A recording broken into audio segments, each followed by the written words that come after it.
चलिए बच्चा लोग, अब इसका पार्ट 2 कंटिन्यू करते हैं और पार्ट 2 में हम क्या देखेंगे। अब हम इसकी सेकंड प्रिपरेशन देखेंगे भाई। अब जो हम बनाएंगे कीटोन से अल्कोहल। ठीक है, यही तो हमारा मेन कंसर्न है कि हमें पहले किससे बनाना था। पहले बनाना था हमें एल्डिहाइड से, फिर हमें बनाना था कीटोन से, फिर बनाएंगे कार्बोक्सिलिक एसिड और फिर बनाएंगे लास्ट में by the use of esters. चलिए शुरू करते हैं। आइए देखिए, चलिए मैं एक कीटोन, पहले मैं एनसीईआरटी केमिकल रिएक्शन लिख देता हूँ जो हमारे पास क्या है, हमारी मेन केमिकल रिएक्शन है। देखिए मेन केमिकल रिएक्शन क्या लिखी हुई है वो बताता हूँ। एनसीईआरटी में जो मेंशन किया हुआ है वो कुछ ऐसा मेंशन किया है, CH3 C double bond O, आगे लगा दिया CH3। बताइए कीटोन है कि नहीं। देखिए ना, कीटोन ग्रुप लग चुके हैं तो कीटोन है। Very good. आगे देखिए, इसको रिएक्ट करा है एनसीईआरटी ने NaBH4। अरे NaBH4 देखते ही कुछ याद आया क्या? NaBH4 को क्या पढ़ते हैं? Sodium borohydride. गुड। और फाइनली जो हमारा प्रोडक्ट बनता है वो बनता है CH3CHOH एंड CH3। देखिए ना, लास्ट में क्या लग चुका है? OH लग चुका है। दैट मीन्स अल्कोहल बन चुका है। अब सवाल यह है कि ये अल्कोहल किस तरीके से बना है। बच्चे अगर मैं डायरेक्टली ऐसे समझाऊंगा तो समझ में नहीं आएगा। आइए एक और तरीका दिखाता हूँ। एनसीईआरटी ने इसको शायद इस तरीके से भी रिप्रेजेंट करा है। याद करिए मैंने आप लोगों को क्या बताया था, जब हमारे पास कार्बन ग्रुप अनस्पेसिफाइड हो, हमें नहीं पता कि यहाँ पे कितने कार्बन है, तो उसकी जगह हम लोग क्या लगाते हैं? R। सेंटर में क्या लगा हुआ है? C। ऊपर क्या लगा हुआ है? Double bond oxygen. और लास्ट में क्या लगा हुआ है? R। एनसीईआरटी ने ऐसे रिप्रेजेंट करा है और इसको रिएक्ट कराया हम लोगों ने किसके साथ? NaBH4 के साथ। यहां पर हमें नहीं पता कितने कार्बन है तो R। आगे क्या लगा हुआ है हम लोगों का? CH। लास्ट में क्या लगा हुआ है? R। और नीचे क्या लगा हुआ है? OH। तो बिल्कुल परेशान मत होना, एनसीईआरटी इस तरीके से रिप्रेजेंट करती है। और ये दोनों की दोनों बच्चा लोग कैसी हैं? सेम है, कुछ भी डिफरेंस नहीं है। बस सवाल ये आता है कि ये रिएक्शन हुई कैसे। हमें तो इस रिएक्शन को समझना है। तो चलिए इस रिएक्शन को समझते हैं। फटाफट से पहले ये लिख लीजिए, फिर इसका छोटा सा मैकेनिज्म है, फिर मैं आपको मैकेनिज्म समझाता हूँ। लिख लीजिए पहले, फिर आगे बढ़ते हैं। लिख लिया बच्चों लोग? गुड। आइए अब अपनी मैकेनिज्म को स्टार्ट करते हैं। चलिए मैकेनिज्म को शुरू करते हैं। मैकेनिज्म को शुरू करने से पहले मैं आपको एक बार रिएक्शन लिख कर दे देता हूँ। देखिए आप बच्चा लोग, हमारे पास रिएक्शन क्या है?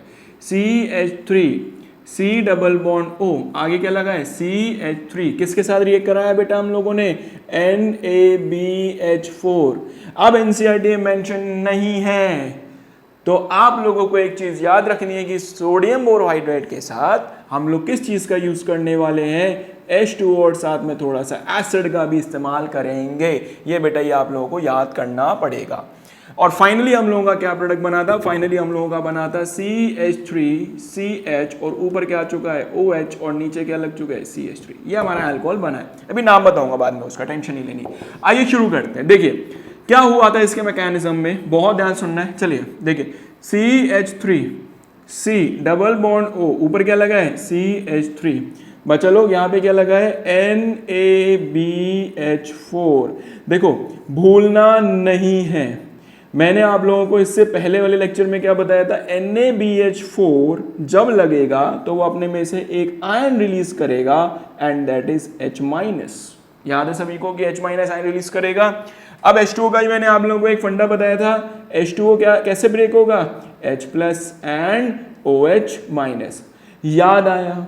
याद आना बहुत जरूरी है। ठीक है, तो NaBH4 H- रिलीज करता है, इससे पहले वाले में बताया था। और H2O कैसे ब्रेक होता है बेटा? H+ and OH-।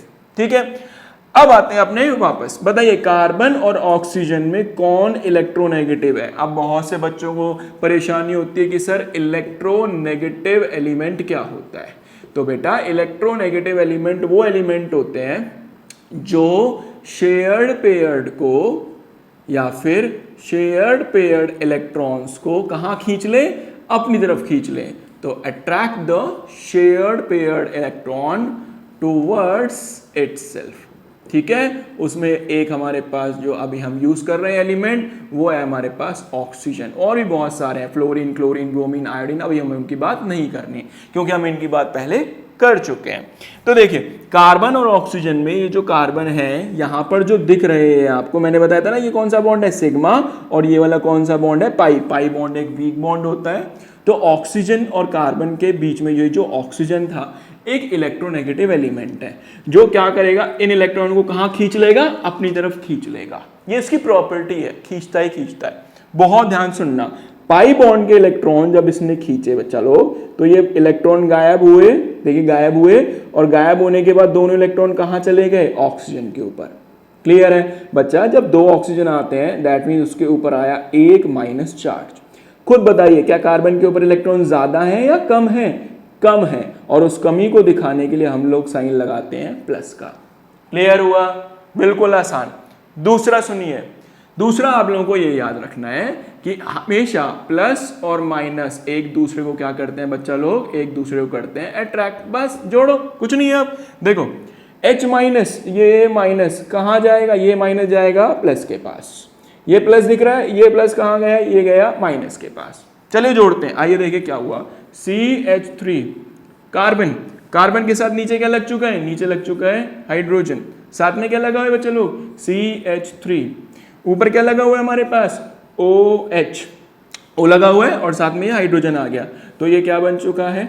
अच्छा, क्या आप मुझे इसको शॉर्ट में लिखवा सकते हैं, तो देखिए क्या लिखेंगे, CH3, साथ में क्या है CH, आगे क्या लगा है CH3, और बच्चा लोग ऊपर क्या लग चुका है बताइए, ऊपर लग चुका है हमारा OH। अरे चेक करो, यही तो बना है बच्चा लोग, यही तो बनाया हम लोगों ने।